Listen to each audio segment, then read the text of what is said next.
And we are live. Sunday Service, episode number 10. We got UFC St. Louis to recap. Happy Mother's Day to all the mothers out there. If you're watching the stream, if you're just joining, make sure you tell your mother you love her because it's a special day. There's special people. Go ahead, send your mother a text or give her a call. I'm sure she will enjoy that and appreciate it. But last night, talking about mothers, poor Tisha Pennington, man. I think Tisha Pennington got screwed out of a dub. But last night's card I thought was pretty dang good for a fight night. And overall, I heard rumors that they're getting out of the Apex for some reason or getting rid of the Apex. I don't think that's true. I really don't. Because we've heard it from time and time again. Obviously, they don't want to just live in the Apex, but they're still going to be pulling these cards here and there. Like, if you look at the lineup they got, overall, is like, I heard rumors there's still a bunch of Apex cards coming up. So that I don't think that's really true. But this fight night card in St. Louis was pretty solid. One thing I don't really, one thing that gets on my nerves a little bit about these fight night cards, or even pay-per-view cards, that are in these locations that they don't always go to. Like, if you look at feels like everybody just sucks the meat of these cities. Like, it's St. Louis. So I don't think St. Louis is really that great of a city. But this fight, and it's like, oh my God, the St. Louis crowd was crazy. One thing I don't is it echoing? One thing that gets on my nerves a little bit about these fight night cards, or even pay-per-view cards. Check it again. In these locations that they don't always go to. Let me know if it's echoing or not. Feels like everybody just sucks the meat. Got double audio of these cities. Like, is it from those? I don't think St. Louis is really that great of a city. But this fight might be like, oh my God, the St. Louis crowd. You're saying it's echoing. Is it echoing? One thing that gets on my nerves a little bit about these fight night cards.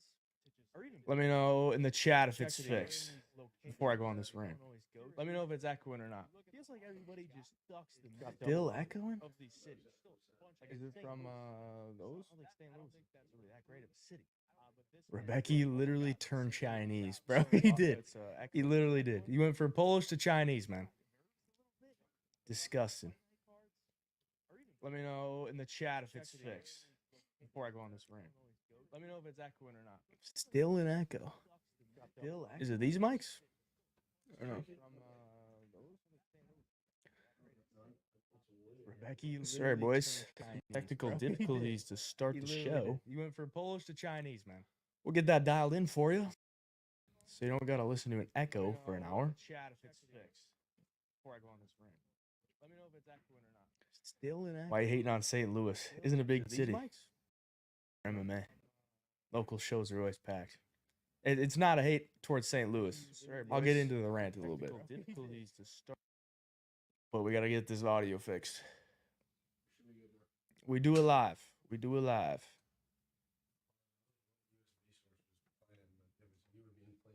Okay. How is it now? I think it should be fixed. Boom, fixed. Thanks, Trey. Trey in the chat. Shout out, Trey. A beast with the prints on the tees, and might have something coming for you boys in the future. Shout out to Trey for that. Here's my rant. We're talking about, it's no shade to St. Louis, but literally any time the UFC is out of the Apex and they're in a city, let's just say it's St. Louis or a Nashville or a Rio. I mean, you hear the media members ask these guys questions all the time. They're like, when are you going to fucking Manchester? They already know when they're going to Manchester. Or they already know when they're going to England. When are you going to fucking Bulgaria? Dude, nobody gives a shit. And then once they finally go to a city where they don't always go to, like a St. Louis, everybody's just sucking the meat of that city. They're like, oh my God, St. Louis is amazing. You need to go back to St. Louis. St. Louis deserves a pay-per-view. Bro, you could go to any freaking town in the United States that doesn't normally get a UFC event, and it's going to be loud. It's going to be packed. It's not like a Las Vegas. Like, they go to Las Vegas because it's easy. That's like the headquarters of combat sports, basically. You go outside of that, anybody's going to be happy to have you. Like a Jacksonville. A Jacksonville's going to go crazy because you don't always get those. It's just, it gets on my nerves sometimes, man. It's like you hear it so many times in like the press conferences and stuff. They just suck the meat of the crowd, and it's like, bro, it's because you're holding events in the Apex 2 out of the 4 weeks of the month, and then finally you get out of it and you go to this city it doesn't cost $500 for a ticket because it's a fight night, and then everybody's jacked up to go because the real diehard fans can actually afford to go. They can't go to a UFC 303, Conor McGregor versus Michael Chandler, because they have to travel to Las Vegas, and then they have to buy a $1,000 ticket. Instead, they can stay within their region of the Midwest, like at St. Louis, and they can actually go. Those are the diehard fans, the fans that will be there from the jump, from the first fight of the night. Like the pop that St. Louis gave in the first fight of the night when Bruce Buffer walks out there and he's like, and we are live from St. Louis or whatever. The pop was big. First fight of the night, Veronica Hardy, JJ Aldrich. Nobody gives a shit about that fight. But the fans were there. Shout out to them. I mean, St. Louis was good, but this is just like every single time that you go to a fight night or the UFC has a fight night event, it's like, oh, this crowd is amazing. They deserve a pay-per-view. UFC is not going to go to St. Louis for a pay-per-view. They're just not. They're going to stick to their spots because that's where the most people are, and that's where they can make the most money selling the tickets. Just how it goes. All right. Sorry to skip over these chats. That's my rant. Rant to open up. Mark Green in the chat, YouTube chat. How's it going, Hayjive? Make out well last night. I got absolutely smoked. That might be why I'm a little bit on edge. Because, boys, it hurts. It hurts to be on the wrong end of a fraud check. Robellis Despaigne is dead to me, bro. He's dead to me. I have to give props to Waldo Cortez Acosta. Because the guy has never even thought about shooting for a takedown before. And he had the right game plan. Because you don't want to stand there and trade with Robellis Despaigne. Waldo Cortez Acosta is a boxer. Not a takedown artist, not a grappling specialist. And that didn't even matter. Because Robellis Despaigne is an absolute fraud. Yeah, that one hurt me a lot. That one sucked. And part of it, I gotta put it on Gilbert Burns, bro. We're watching here at the studio. Gilbert Burns shows up for the main card. I had a pretty solid prelims. I hit my first 2 bets of the night. Took a couple bad beats on the Chase Hooper KO, the Sean Woodson sub. I had the Billy Goff, Trey Waters fight to not go the distance. I still don't know how both guys survived. We get to the main card. Gilbert shows up. I got my big play on Robellis Despaigne. And boy, he looked terrible, bro. God, he looked terrible. And then I didn't hit a single bet until the end of the night, which was Derrick Lewis KO. It was disgusting. Hayden, thoughts on the Goff decision? 30-27. What were those judges smoking? I had it 2-1 Goff, but could see it the same for Waters. Judging and reffing was very sussy yesterday. That could not be more true, bro. Judging and reffing was very sus yesterday. Very.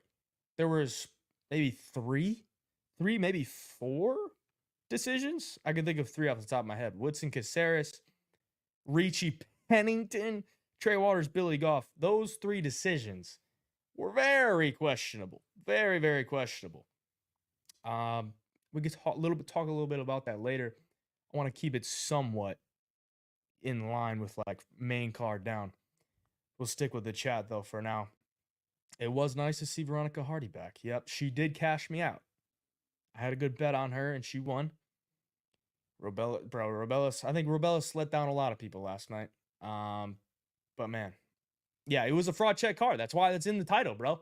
Like, all prospects were fraud checked, man. Rebecky, Despaigne, Nurulloev, they all did not look good. And they were all pretty hyped up going in. 2 of them were big-ish favorites. Nurulloev was a dog, but he just did not look good. You bet on Ricci, so you're happy. Yeah, I think that kind of saved a lot of people's bets or at least parlays because there wasn't a lot of action on Tisha Torres. Keith Peterson, That dude wants to see somebody die, bro. Straight up, Keith Peterson, no nonsense. Bro was all about the nonsense last night. I don't know what he was doing. He reffed the Chase Hooper Slava Claus fight. That fight could have been stopped pretty easily by strikes, which would have cashed mine and Maddie's Chase Hooper KO bet, which would have paid big. And then he also reffed the Diego Ferreira Mateusz Rebecky fight. And that fight could have been stopped a couple times before it was actually stopped. It got down to what, 10 seconds left? 9 seconds left in the fight. Keith Peterson's like, all right, I've seen enough. Finally, the guy might be dead. He turned from a Polish little fire hydrant to an Asian dude with blood running all over his face. I think it might be time to stop it. And it wasn't even like he really jumped in there, bro. He just like waltzed in there. He was like, yeah, that's it. He's officially Asian, guys. I can stop this fight now. Maybe he had a vendetta on that guy. Dude, I think Keith bet the over on every fight. I agree. I think he bet the over. Maybe the fights go the distance. Something was up, man. Keith was on one. The knee to the face to go off when he was grounded wasn't even acknowledged by the ref. Yeah, I agree, bro. That was pretty blatant. Could have taken a point or at the very least stopped the fight. Because Billy Goff's just too damn tough. He's not going to stop it. You know, like, he's just going to keep walking forward. He gets hit in the face with a baseball bat. He's just going to keep walking forward. Doesn't matter. Let's get into the recap. I know we just talked about a shit ton of stuff there, but let's talk about the main event. Derrick Lewis. So if you watched the interviews with Derrick Lewis before the fight, he said he was going to pull something out that we had not seen before. So I'm thinking, we've seen Derrick Lewis come out with a flying knee. What else could this guy be doing? He's not going to come out with a flying knee again. He came out trying to wrestle. I don't know why. He was literally just playing with him. I think Derrick Lewis had no respect for Rodrigo Nascimento, that he went in there and was like, let me test out my wrestling.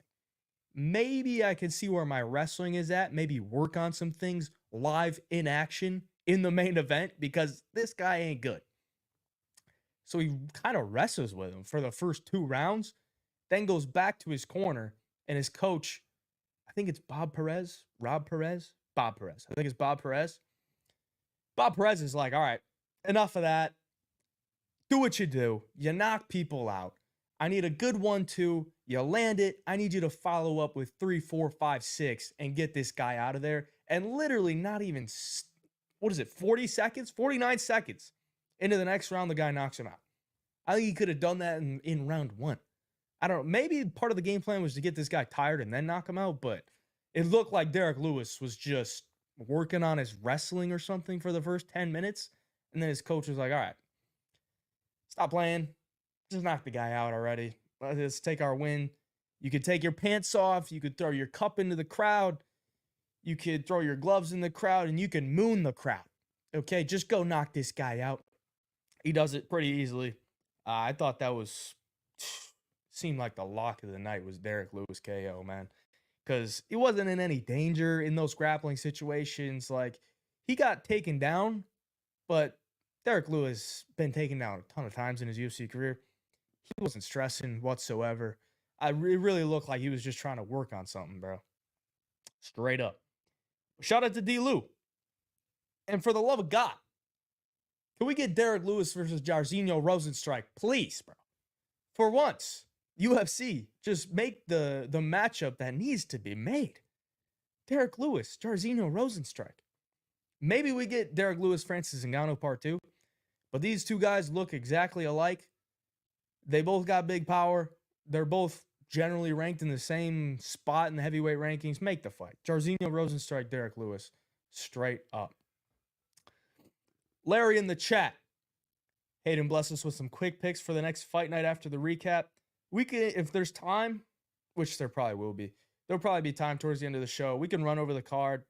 I haven't really looked at the card too much, to be honest, because today I was spending time with, my girlfriend who's pregnant, first Mother's Day type of thing. So I haven't really had too much time to really look at the card yet.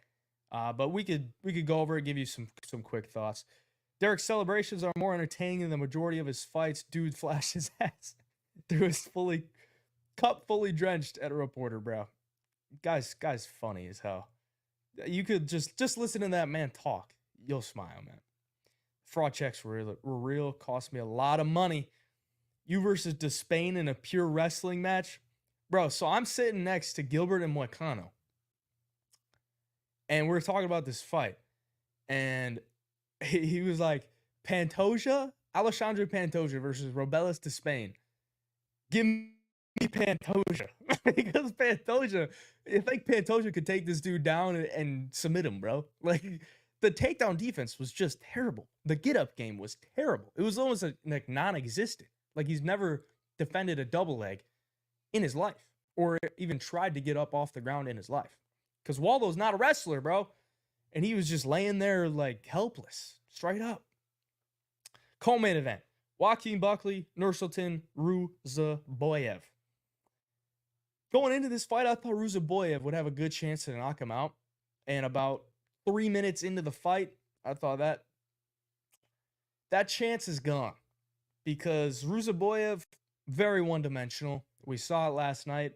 One-dimensional just meaning he has a right hand. He doesn't have good boxing. He's long. He has a strong right hand down the middle. A good uppercut. But other than that, he got nothing. Buckley was able to get takedowns with ease. On the ground, he landed some decent shots. Nurulloev really wasn't that dangerous with his submissions off his back. He'd get back up. Buckley had a good game plan. I'll give it to him. It wasn't really an exciting fight. First 2 rounds were really boring. Round 3 was a little bit, it picked up. Because I think Buckley sensed he wasn't as dangerous. He kind of let it go a little bit more. But Nurulloev, no takedown defense. Literally nothing other than a right hand or a right uppercut. And no submission. So Nurulloev was the last fraud check of the night. But the first one that we're really talking about here. The guy... Eventually, it was going to be shown that this guy was just beating up cans. It was a big jump up for him. Though Buckley, I think Buckley's good. I think Buckley is very solid. He's very tough to deal with. Smaller guy, just super compact, very, very athletic, very explosive, uses his movement well, really doesn't stand in the pocket and trade. He's a guy that'll bounce around, go in, couple 1, 2, 3, end with a hook, and then he's out. And then, of course, he can blast a double leg, super strong there. And his wrestling looked good. You wish you got that cup signed by Derrick Lewis, bro. They should auction that off, bro. That'd be... If the UFC... Was it UFC Collectibles? The UFC Collectibles auctioned off a Derrick Lewis signed cup. How much do you think that would go for? I think that would probably go for 10K? A Derrick Lewis signed cup, 10K? Is that crazy? I think it could maybe go for that. UFC Collectibles. You got to get that on there. Now, I don't know if that's like breaking some law or something. Like selling... Well, I mean, they sell the girl shorts, so... whatever, man. It's a cup. It's a cup. It didn't actually touch his nuts. He's got the jock strap. If you ever worn a jock strap, you know it doesn't actually touch your nuts. You got like a little bit of a barrier there, so... But it is sweaty, and, his balls are always hot, so probably don't want that. Yeah, let's talk about Buckley's call-out. Buckley's call-out was weird as hell, bro. After a fairly decent performance, why the hell call out Conor McGregor? No way he is getting that fight. Could have called out Gary or someone in the ranks. So here's my thoughts on it. The call-out itself is dumb. Because, of course, he's not going to get the Conor McGregor fight. But I think Joaquin Buckley knows he's not going to get the Conor McGregor fight. But if you call out Conor McGregor, people are going to talk about it, whether it's good or bad. We're literally talking about it right now. So I could sit here and say it was a dumb call out. Yes, it was, because there's no chance of that fight actually happening. Dana White said it himself. But it gets people to talk about your name in some fashion, and maybe Conor McGregor sees it and responds in some fashion. And I don't think he has responded since. But I was sitting next to Gilbert, and I know Joaquin has mentioned Gilbert's name before. So we were kind of thinking, if Buckley gets this win, he might call out Gilbert. He didn't. He called out Conor McGregor. But I believe at the post-fight press conference, he did say that Gilbert was a guy that he wanted to fight. So, Joaquin, why would you not just call out Gilbert Burns? That's a fight that could really happen. And it would have been perfect, bro. Like, you just come off a win. I think he's on a 3-4 fight win streak, something like that. Maybe 5. I think that would have been a good call out. Call out Gilbert while you're there in the ring, not at the post-fight press conference that nobody really watches. Like, do it while you're in the ring in front of thousands of viewers on TV and thousands in the crowd. That would have been probably the smarter thing to do, because nobody really knows who you want now. It's not Conor. The diehards might know if they watch the post-fight press conference, but call out the guy you really want. People only call out Conor because he's the money fight. Completely agree. You're down $60 from last night. Man, I wish I was you, because I'm down a lot more than that. Gets people to talk about your name in a delusional fashion. Yeah, that is true. That is true. He does look pretty dumb, but at the same time, he's still getting talked about. I wish he would have called out Ian Gary. That probably would have been a smart call out. Call out Ian Gary. That wouldn't have been a bad one. I don't know how many fights Conor has left on his contract, Dominic, but I'm sure it's not that many. Maybe 2, 3, something like that. We'll keep it moving, though. Enough of Joaquin. Carlos Olberg, Alonzo Menafield, man. Not sure what Alonzo was doing. I guess the dude wanted to come out and make a statement by throwing some hands early. But he made a statement, and the statement was rejected because Olberg just moved his body out of the way. Menafield crashed into the cage, and Olberg just put a nice little combo on him, ended it with the left hook, and Buddy went out cold. Now, I wouldn't say he went out cold. He got flash knocked out, because you watch the replay, his eyes kind of roll in the back of his head, and then wakes up. The fight's already called. It was 12-second knockout. Man, you get Pat Barry in your corner. Maybe that's what the game plan is. Just go out there swinging. I mean, Menafield went 3 rounds with Dustin Jacoby, who's a really good kickboxer, and he fought a really solid game plan. Like, stay tight, don't get hit with anything too clean, land the more impactful shots, and he won a decision. And then he goes out there against Olberg, which is a very similar type of fighter to Dustin Jacoby. Straight up kickboxer. And then he comes out like a bat out of hell, just on some complete nonsense, just throwing wild hooks, and gets caught. Not sure what he was doing. But a good first round knockout for Carlos Olberg. And I think Olberg deserves, a top 7, top 5 guy. I say, why not give him Alexander Rakic? Rakic is coming off 2 losses. I think that's a good fight. Both guys, solid strikers. Rakic, I think, is 4 or 5 right now. Olberg just beat number 11, Alonzo Menafield, and he's on like a 6-fight win streak. I think this is a decent matchup. Conor has 2 left. That's correct. Okay, so he's got 2 left on his contract.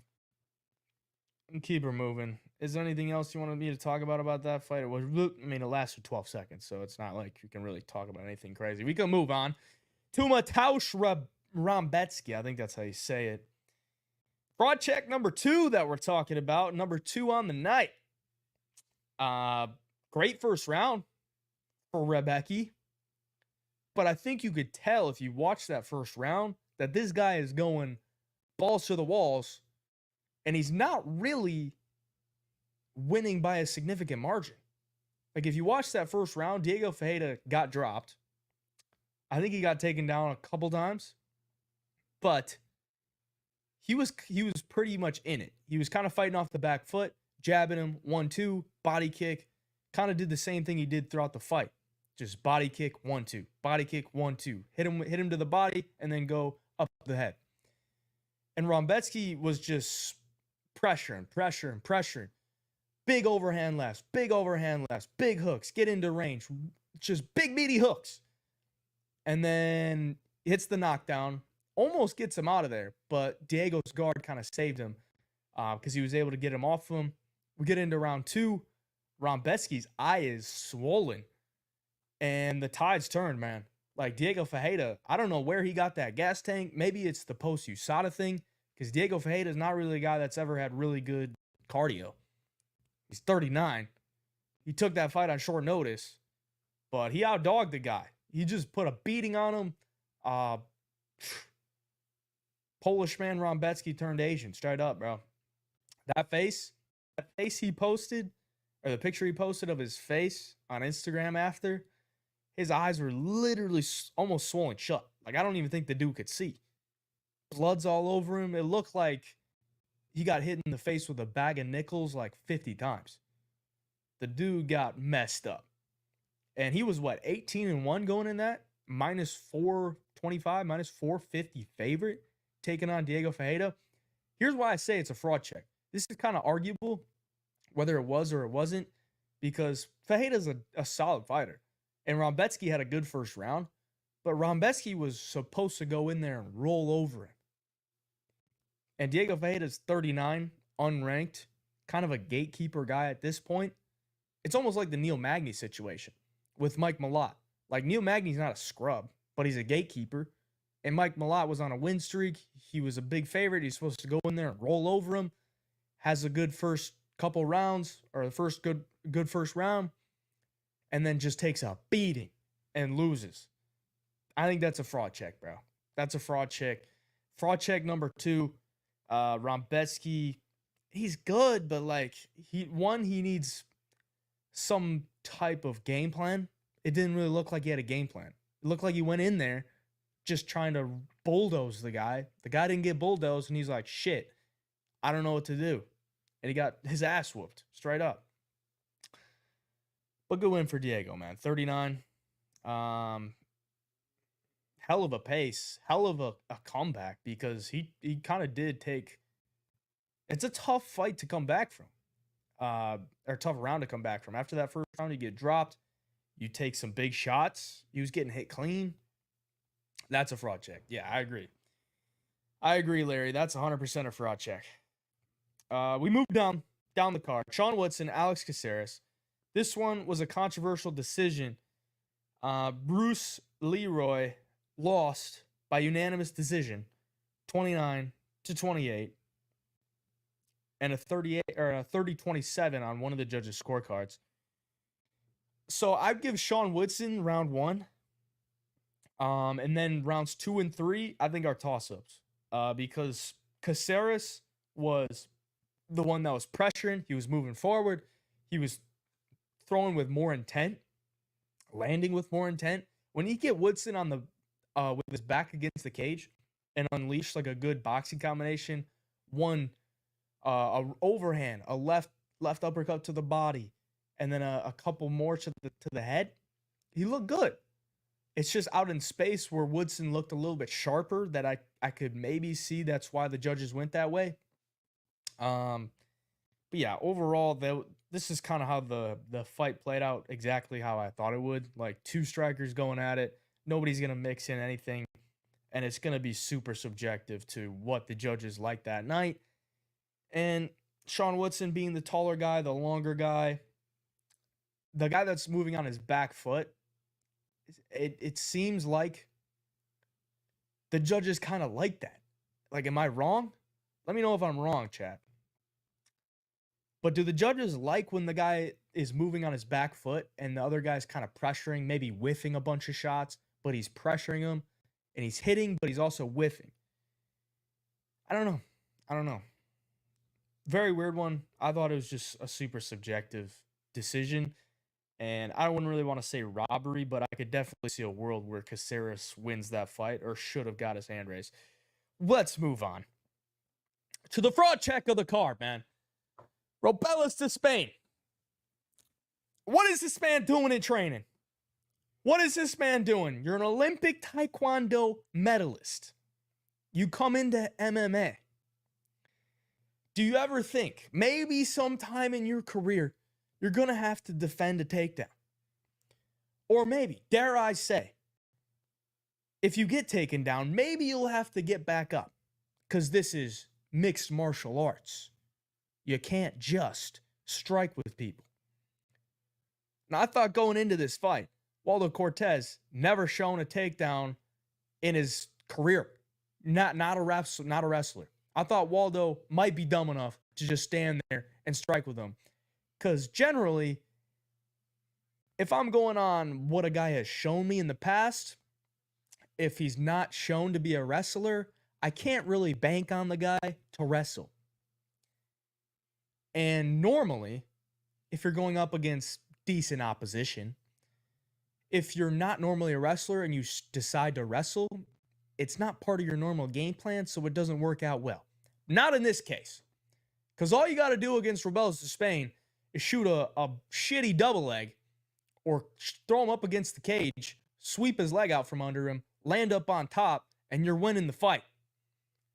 Because, bro, Despaigne looked terrible. Like, how long have you been training MMA? Probably not that long. But more than a year? In a year, you could get some decent takedown defense.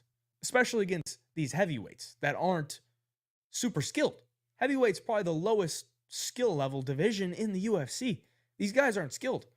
So if you could learn some takedown defense, learn a get-up game, in a year, you're probably going to be pretty good with your Olympic bronze medalist in Taekwondo. You're the better striker. You're the longer guy. You're the bigger guy.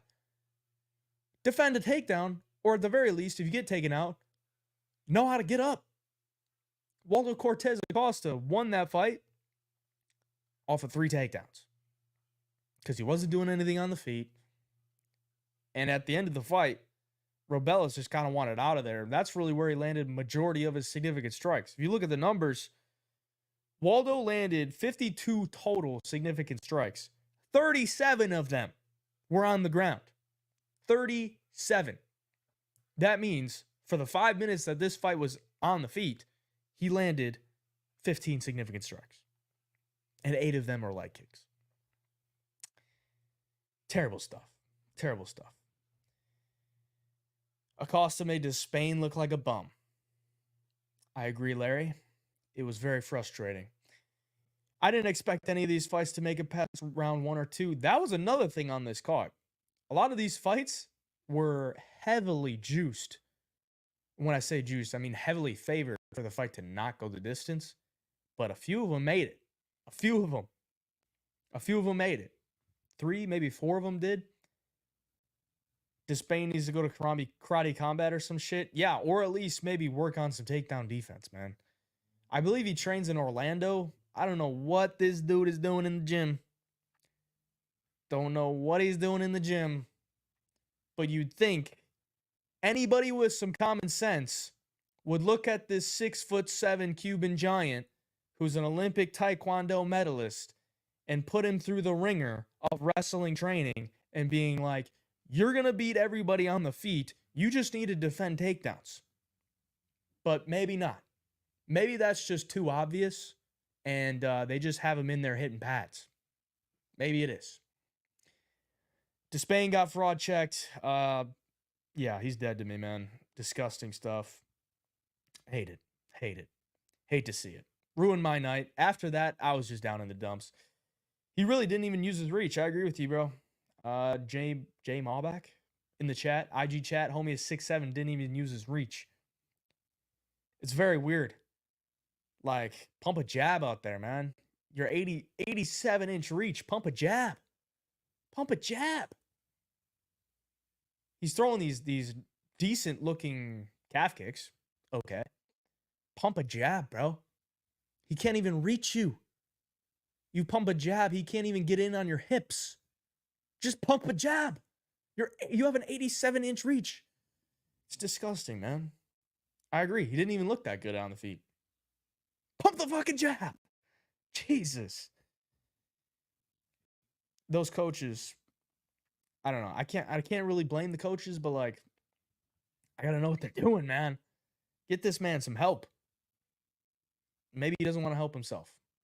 Who knows? We move on. Chase Hooper, Slava Claus. Chase Hooper's a dog, man. Chase Hooper is a dog. What is he now? 23 years old? 23, 24? I think he's 24. Yeah, 24 years old. Chase Hooper, same age as me. Chase Hooper's 24 years old. He's out now on a, three-fight win streak. Ever since he got freaking brutalized by Steve Garcia. He's on a 3-fight win streak. Maybe it's the dad strength kicking in. I know did he have a kid, or I think his girl's pregnant or something? I don't know. Dad strength's kicking in.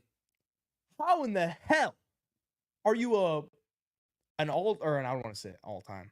How in the hell are you a world-renowned kickboxer and you get dropped by Chase Hooper?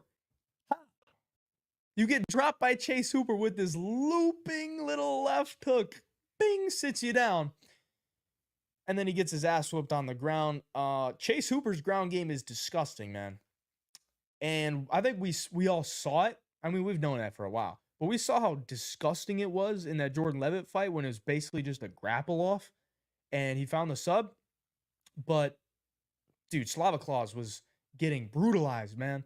Brutalized on the ground. Chase Hooper doesn't have the best ground and pound. He was throwing some decent elbows, those little string bean arms he's got. He was trying his best. He was trying his best to get that TKO for us. But damn, Keith Peterson. Keith Peterson jump in to stop the fight. Stop the fight. Slava Claus got this hematoma on his head. His head's about to burst. That bald head could not have looked any uglier. Okay, Chase Hooper's doing exactly what he needs to do. He's finding himself in the mount every single time when there's a scramble. He'd take his back. Slava Claus is about to squirm out of it. He takes the mount. He's landing ground and pound. Keith Peterson, step in. Cash the ticket for the boys. But no. As soon as he locks in that little darce, Slava touches him with his hand. He calls the fight. I don't think that was a tap out. But like fucking, of course, that Keith Peterson would not stop the fight for the whole, 7-8 minutes that Chase Hooper's beating the shit out of him on top. But as soon as he locks in a choke and Slava Claus touches his back to kind of feel where he's at, maybe to loosen up the pressure that's on his shoulder, Keith Peterson's like, no, I've seen enough.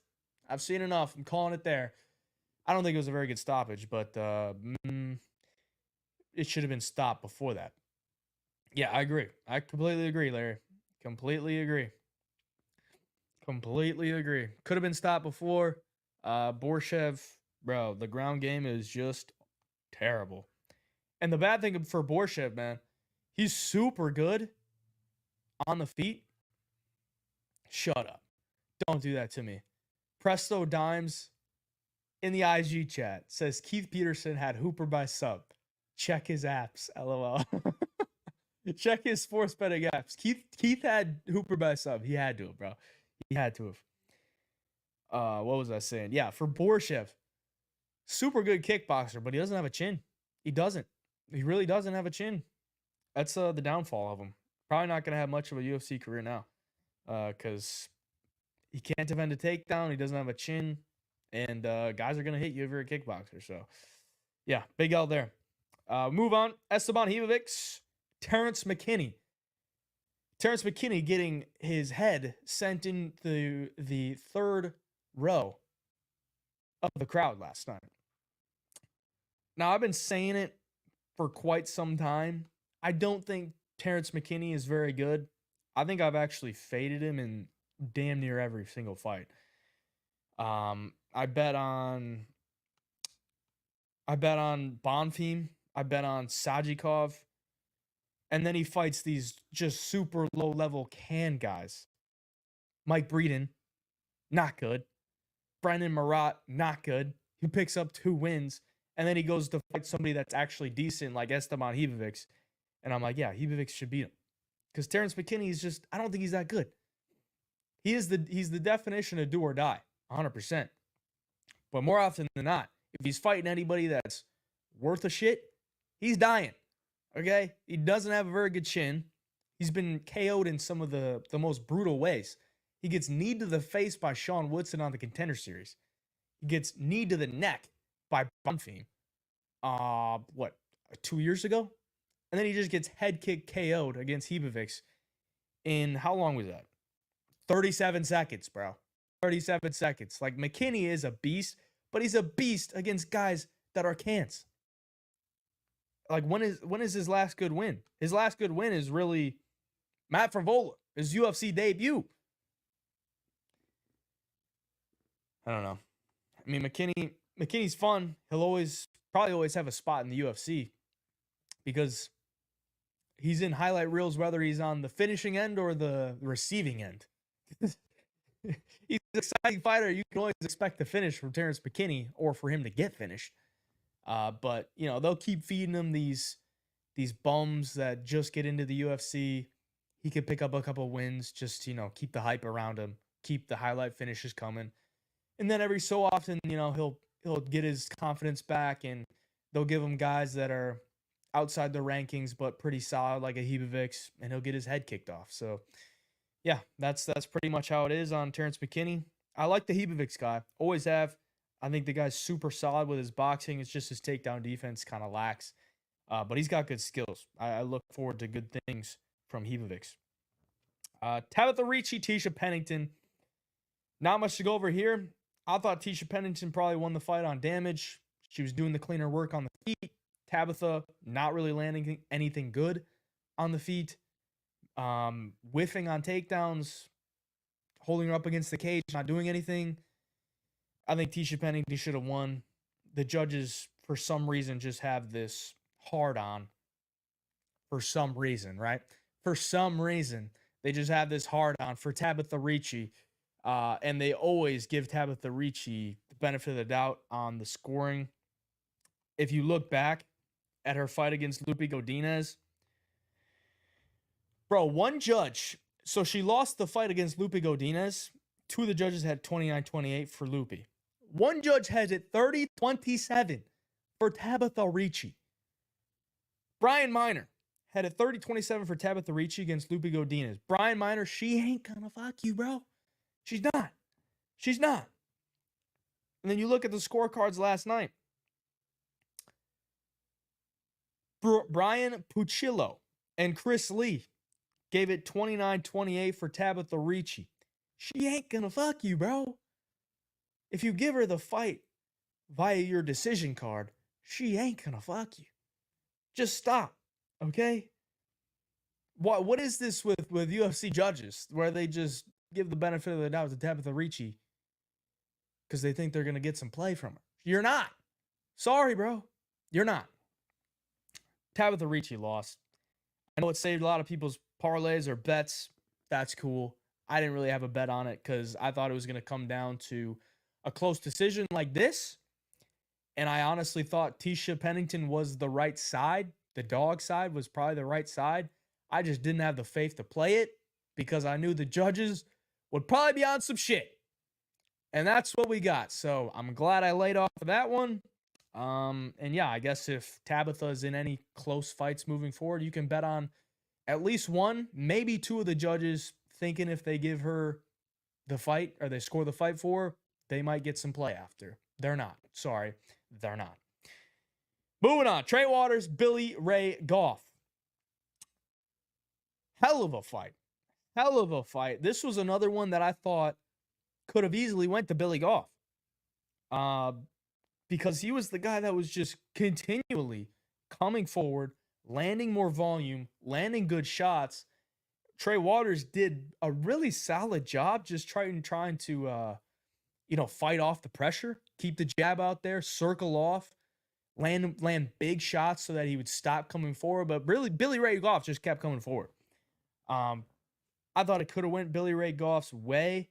30-27 is pretty crazy to me. I think you could give round two to Billy Goff pretty easily. Round one was arguable. You could have went to Billy Goff. He was kind of putting it on him towards the end of round one. I know Trey Waters kind of not knocked him down, but like stunned him really quick with a big shot. But Round 1 could have even went to Billy Goff. Round 3 was really close. Could have went to Billy Goff. Like, that was a fight that 30-27 just doesn't even seem real. Seems like a pre-written scorecard.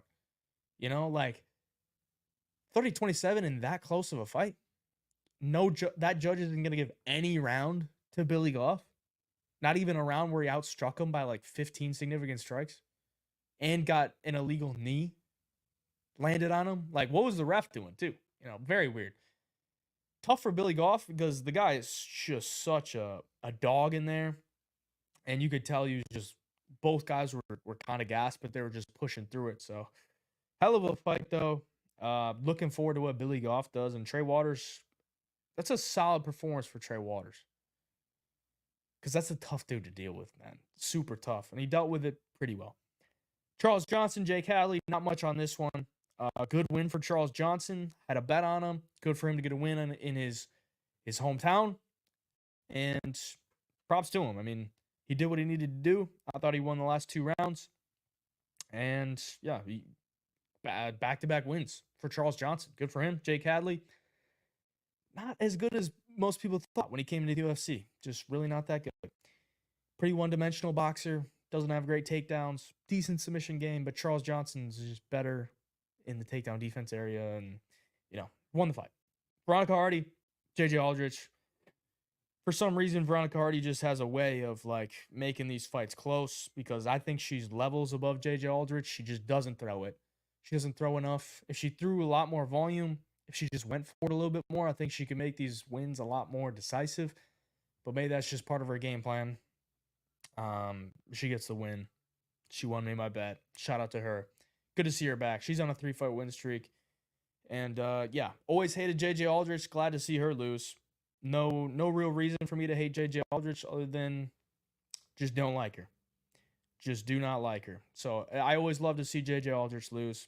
Sounds like a hater type of comment to make, but yeah, I'm hating on JJ Aldrich. Just don't like her. Sorry. Just don't. All right, we got about 10 minutes or so left. What's up, Fight Vaults? What's going on? Joining the IG chat. How we doing? I know, Larry, you wanted me to go over next week's card real quick, which we can do that real quick. But as I said, I haven't really looked at it too much. And I really am looking at this card. It's the Apex card. It's not very good. Not very good. Not very good at all. But we can go over it real quick. I guess we'll just start from the bottom down. Emily Ducote, Vanessa Demopoulos, bro.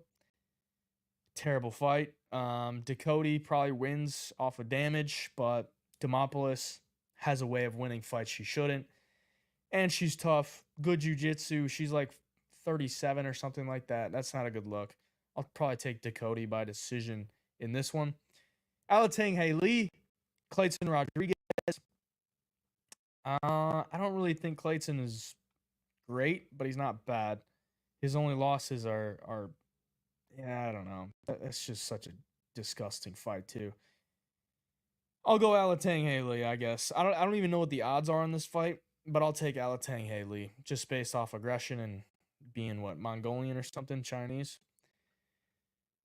Pierre Rodriguez, Ariane Carnelosi. Give me Carnelosi by biceps, bro. You seen that chick's arms? She got some fucking pipes, okay? And I know muscles don't win you fights, but in women's MMA, it might. Pierre Rodriguez is okay.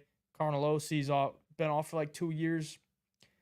No USADA, fuck it. Give me Carnelosi. Not an official pick, but I'll take her. She looks more like a man anyway.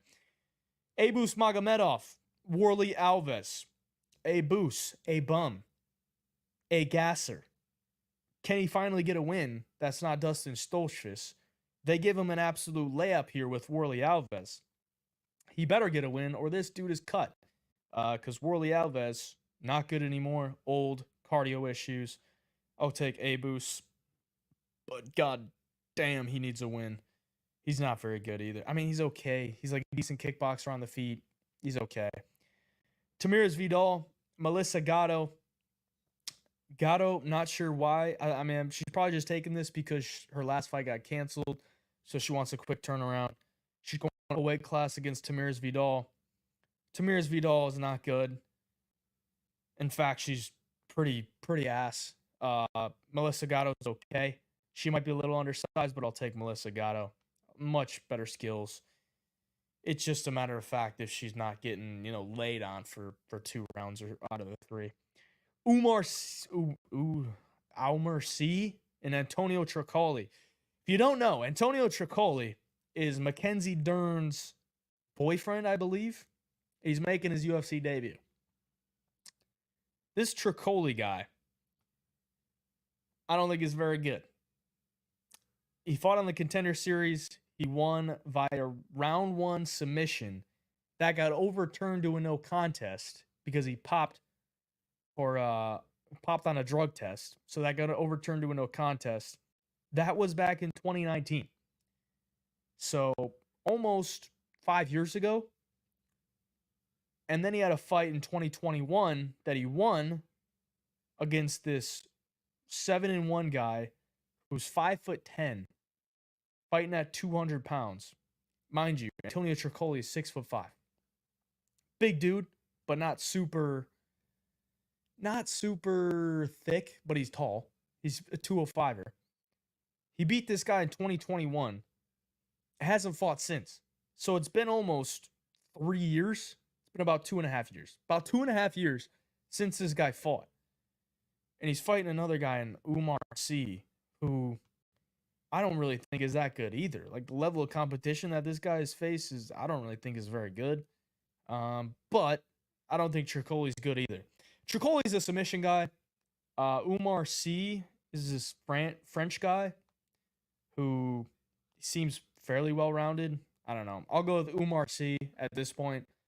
I got to watch some more tape on both guys, but I'll take Umar C at this point. Tom Nolan, Victor Martinez. Tom Nolan needs to bounce back after that absolute fraud check he had earlier this year. I assume he can knock out Victor Martinez because Jordan Levitt knocked out Victor Martinez. So I'll take Tom Nolan. Angela Hill, Luana Pinheiro. I'm tempted to go Angela Hill, but I think Pinheiro's probably better at this point. Angela Hill beats girls that don't have any volume, no wrestling, and are just super unproven. I'm going to take Luana Pinheiro at this point. I think she should be a little bit sharper in every aspect. I don't know. It's a women's MMA fight that I think could go either way. So you might want to just stay off of that one, but I'll take Pinheiro for a pick. Adrian Yanez, Vinicius Salvador. UFC's given Adrian Yanez an absolute layup here after getting knocked out by Rob Font and then knocked out by leg kicks to Jonathan Martinez. They're like, yeah, we're probably paying you a little bit too much, so we're going to give you this guy, Vinicius Salvador, who's not good, who's not dangerous. I mean, I say he's not dangerous, but he has a bunch of KOs on his record, but he hasn't knocked anybody out in the UFC, and he really hasn't wobbled anybody. His last knockout was Shannon Ross, bro. So that tells you what you need to know. Vinicius Salvador, not very good. Adrian Yanez should be able to box him off, and that sounded weird. Box his head off and probably knock him out. Maybe get a decision, but he should be able to beat him. Ramiz Brahimaj and Themba Gorimbo. Oh, yeah, I forgot about that, too. Vinicius Salvador is a flyweight, and Yanez is a true bantamweight, so I guess he's moving up to 135. Yeah, Yanez should beat him pretty easily. If he loses, that's a really bad look. Moving on. Ramiz Brahimaj, Themba Gorimbo. I'm going to go with Themba, but he needs to look out for those submissions. That's usually the way that Themba loses. If you look at his record, Brahimaj, the only way he wins is by submission. Themba, you need to watch out for the submissions. If you do that, you win. Rice in the chat says love from China. Thank you, brother. Love to you too. Chaos Williams, Carlson Harris. This is a disgusting main event. I'll go Carlson Harris though. Chaos Williams doesn't ever impress me. Carlson Harris doesn't either, but I'll just take him on the fact that he's what, African, and he has some grappling game. And I think he's got a decent chin. I don't think he's going to get chinned by Chaos, and Chaos went life and death with Rolando Bedoya. and Rolando Bedoya lost to freaking Song. So, yeah, I'm not going down that train with chaos. I'll take Carlson Harris. Edson Barbosa, Lerone Murphy, main event at the buzzer here before we run out of here. Edson Barbosa, Lerone Murphy. I think I got to go Edson. I think Edson, if he doesn't get wrestled up, I think he wins this fight. I think he's got more volume, maybe some more options on the feet. I don't think Lerone Murphy is some big finisher either. I think Edson should be able to put a pace on him. 5-round fight, too. Barbosa has more 5-round fight experience. Lerone Murphy, kind of untested at this point. He's on a good win streak. He's still undefeated. But I'm going to go with Edson, man. He's in some of these close fights, like split draw to Zubi Tahugov, split decision to Gabriel Santos, a fight that I actually thought he lost. Yeah, give me Edson. And that's the show, boys. He's from South America. From Guyana. It's Guyana. Yeah, he's one of those like a Rosenstreich. Where, what's the country called? Suriname or whatever? Yeah, it's in South America. My bad. Yeah, that's the show, boys. Appreciate y'all for watching. Oh, boy. Appreciate y'all for watching. Sunday Service episode number 10. Drop a like if you enjoyed the show. Hit the subscription button. We're here every Sunday, recapping the card, here live, talking to you guys. We're going to get your opinion, and you get my opinion as well. Appreciate y'all for joining. Next week, we'll be back here recapping the Apex card, and then I think we got a week off. So, till next time, Hayjivepicks, we out.